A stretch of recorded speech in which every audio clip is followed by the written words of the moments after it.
छठे भाव का राहु हमेशा ही आपको विजेता बनाता है। ये एक सामान्य बात है छठे के राहु का। वास्तव में ऐसे लोग जिनके राहु छठे भाव में विराजमान होते हैं ना, वो बहुत ज्यादा कॉम्पिटिटिव होते हैं, बहुत उच्च पदों पे विराजमान होते हैं। ऐसे में ये चीजें अचानक से भी कई बार प्राप्त हो जाती हैं, लेकिन देखा यह गया है कि ऐसे व्यक्तियों की दिनचर्या बड़ी सधी हुई होती है। ऐसे में आप शरीर से ज्यादा दिमाग से काम लेते हैं और दिमाग की चालाकी से काम लेते हैं। आप दुश्मन को भी दोस्त बना लेते हैं, अन्यथा अपने आप आपके दुश्मन पराजित होते चले जाते हैं। उनके पास में ऑप्शन ही नहीं बचता है। हाँ, ये चीज जरूर है कि आप इतने व्यस्त होते हैं कि बहुधा कंपटीशन में अपने आप ही आ जाते हैं, किसी से भी कंपटीशन में आ जाते हैं। आपको समझ नहीं आती कि आप कब किसी के कंपटीशन में आ गए और कब किसको आपने थ्रेट दे दिया, और तब तक तो आगे वाले को भी समझ में नहीं आती जब तक आप उसको सुपरसीड करते चले जाते हैं। ये सबसे खतरनाक चीज है छठे भाव के राहु वालों का। ऐसे में आप कभी मुसीबत से भागते हुए पाए नहीं गए हैं, बल्कि दो दो हाथ करते हैं उससे। और आपकी दिमाग की तीव्रता इतनी ज्यादा होती है इस वक्त में, खास करके इस वक्त में, कि आप किसी काम को चंद मिनटों में कर लेते हैं, जिस काम को सामान्य व्यक्ति शायद महीनों या वर्षों में करता है। हो गया ना एआई आप। तो एक्चुअली बात भी यही है कि ये जो आर्टिफिशियल इंटेलिजेंस है, जो लोगों के कार्य करने की समय को बहुत ही प्रिसाइज कर दे रहा है, आप भी उसके एक उदाहरण बोले जा सकते हैं।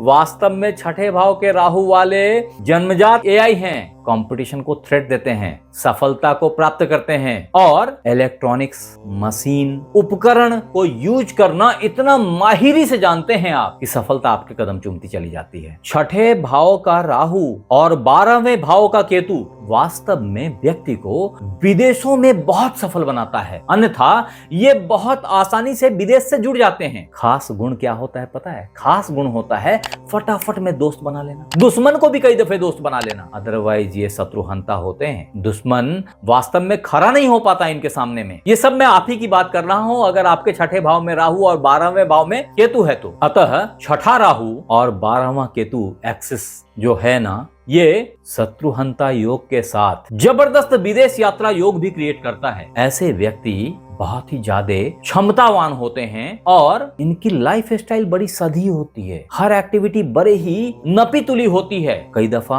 आमदनी बहुत अच्छी देखी गई है, बहुत मोटा धन कमाते हैं, बल्कि इतना धन कमाते हैं कि विरक्ति आ जाती है। अचानक से धन आता है और ऐसे में अचानक से एक वक्त ऐसा भी आता है जब बोलते हैं कि अब कुछ भी नहीं चाहिए, थैंक यू जी, मैं छोड़ता हूँ ये सब कुछ, ये समाज ये संसार नहीं चाहिए, मुझे तो मुक्ति चाहिए, मुझे तो शांति चाहिए। अब आपने सोचा कि ये बातें क्यों आने लग गई। अब आपको गहरे ले चलता हूं इन चीजों में। अगर अंदर जाएंगे तो आपको पता चलेगा कि जो छठा राहु है, ये छठा राहु प्राइमरीली इस इंटरेस्ट को दिखाता है जो लाव लाव का इंटरेस्ट है।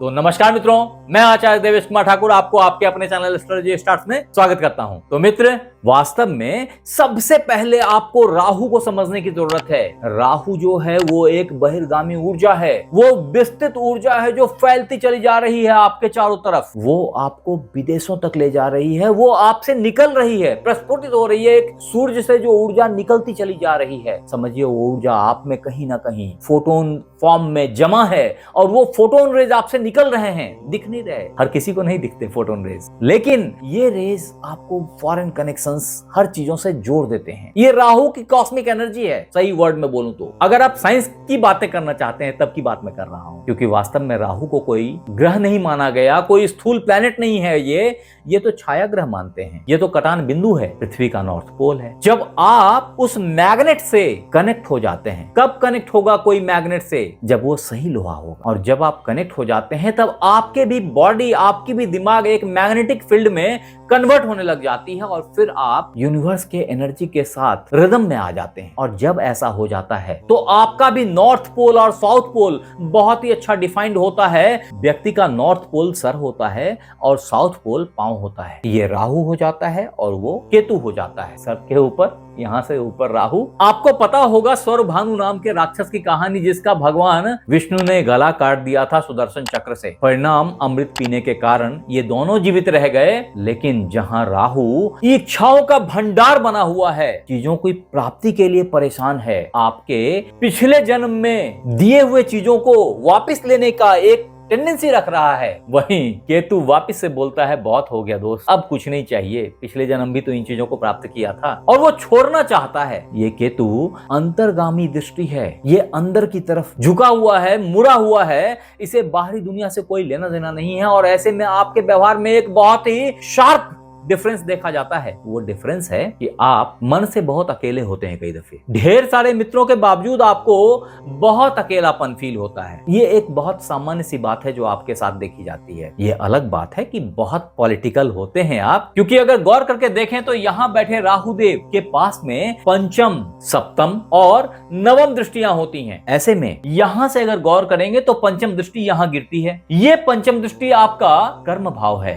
अब समझिए कि छठा भाव जो कि ऑलरेडी जॉब का, डेली रूटीन्स का, आपकी दिनचर्या का, आपकी एक्टिविटीज का, आपकी जिम्मेवारियों का अप हुआ पड़ा है, इंपावर्ड हुआ पड़ा है। अगर यही एनर्जी यहां से रिफ्लेक्ट करके यहां गिरती है आपके कर्म भाव में, तो आपके कर्म में भी शार्पनेस आ जाती है, स्मार्टनेस आ जाती है, फास्टनेस आ जाती है। परिणाम, अगर इस समय में कर्म के फील्ड में आपने इलेक्ट्रॉनिक गैजेट्स का यूटिलाइजेशन किया, आपने नेटवर्क का यूटिलाइजेशन किया, आप अपने सर्किल को इस्तेमाल करना सीख लिया, समझ लिया, तो आप जबरदस्त तरीके से प्रभावी हो जाते हैं। और ऐसे में आप एक बड़ा सीईओ, एक बड़े क्षमतावान अधिकारी, इन सब में कन्वर्ट हो सकते हैं, या हो गए हैं, होते देखे गए हैं। सही शब्द यही है। इसके बाद जो सप्तम दृष्टि है वो यहाँ केतु पे पड़ती है, और यहाँ 12 भाव पे ये सप्तम दृष्टि पड़ने से बहुधा जिनके राहु षष्ठेश हैं उनकी नींद की समस्या हो जाती है, क्योंकि ये सैया भाव है, ये नींद का भाव है, ये भोग का भाव है। ऐसे में एक छिपा हुआ डर, जेल जाने का भय, हॉस्पिटलाइजेशन का भय, ये सब भी व्यक्ति के अंदर बड़े जबरदस्त तरीके से प्रिवेल्ड होता है। अच्छी बात यह है कि चूंकि आपका दिमाग इतना शार्प है और आप कंपटीशन से इतना सावधान हैं कि किसी भी तरह के खतरे को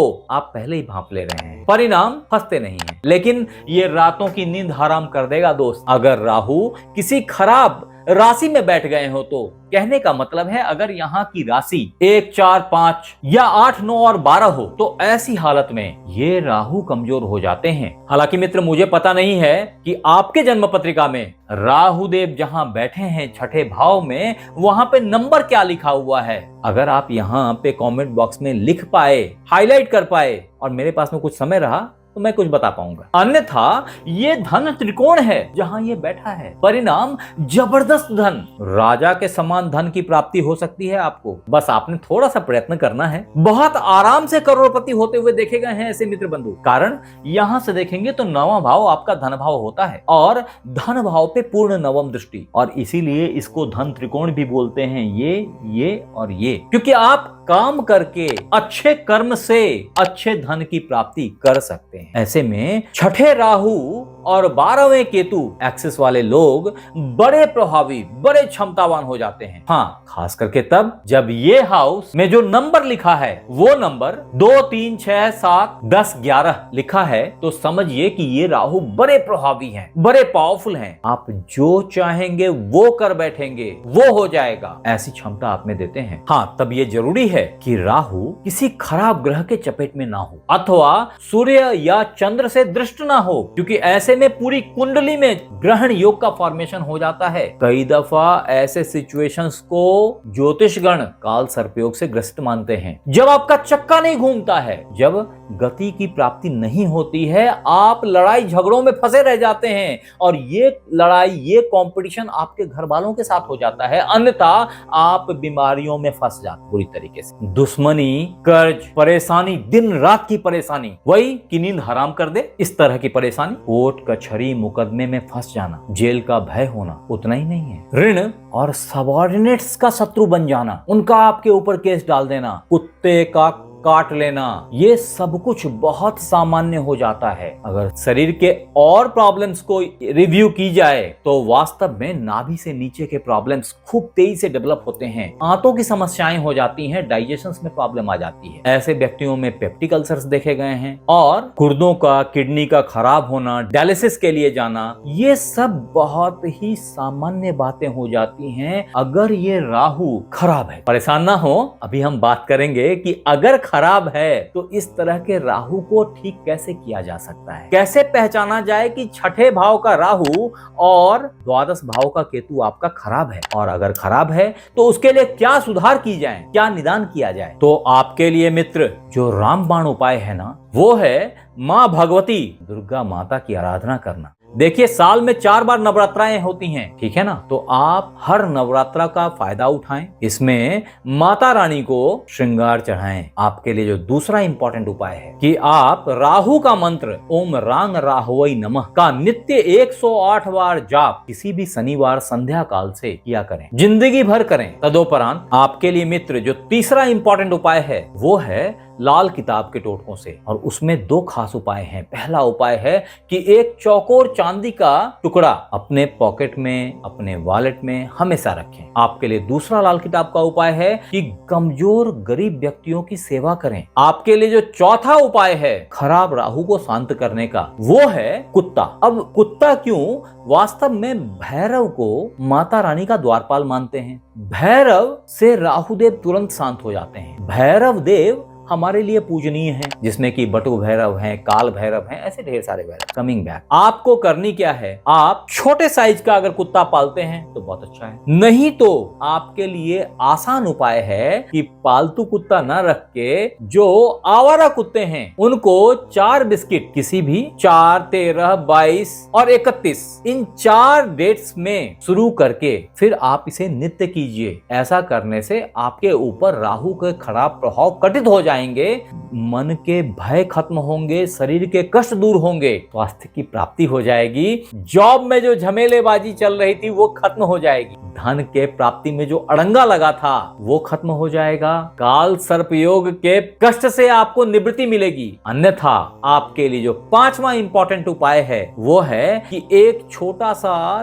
तांबे का नाग भगवान शिव के शिवलिंग पे चढ़ा दें। ऐसा करने से भी आप काल सर्पयोग के कष्ट से यथाशीघ्र बाहर निकल जाएंगे। तदोपरांत आपके लिए छठा इंपॉर्टेंट उपाय है वो है एक 6 मुखी और 12 मुखी रुद्राक्ष काले धागे में पिरो करके अपने गले में धारण करें। आपके लिए 7वां और आखिरी इंपॉर्टेंट उपाय है वो है एक अच्छा सीलोन का गोमेद किसी शनिवार को धारण करें। ऐसा करने से भी राहु के ढेर सारे पाप से, श्राप से, कष्ट से अथवा राहु की महादशा के पड़ने वाले दुष्प्रभाव से आप बाहर निकल जाएंगे। जो खास सावधानियां हैं आपके लिए वो ये हैं कि कभी भी कर्ज लेने से बचें और मांस और मदिरा इन 2 चीजों से दूरी जितना बना सके बनाए रखें। तो ये था मित्र राहु इन 6th house and Ketu in 12th house का खास विश्लेषण। आप हमें जरूर बताएं कि ये वीडियो आपको कैसा लगा, और अगर अच्छा लगा तो इसे लाइक करें, सब्सक्राइब करें, शेयर करें और बेल बटन को बिल्कुल दबाना ना भूलें ताकि हर नई वीडियो मेरी इंस्टेंटली आप तक पहुंच जाए।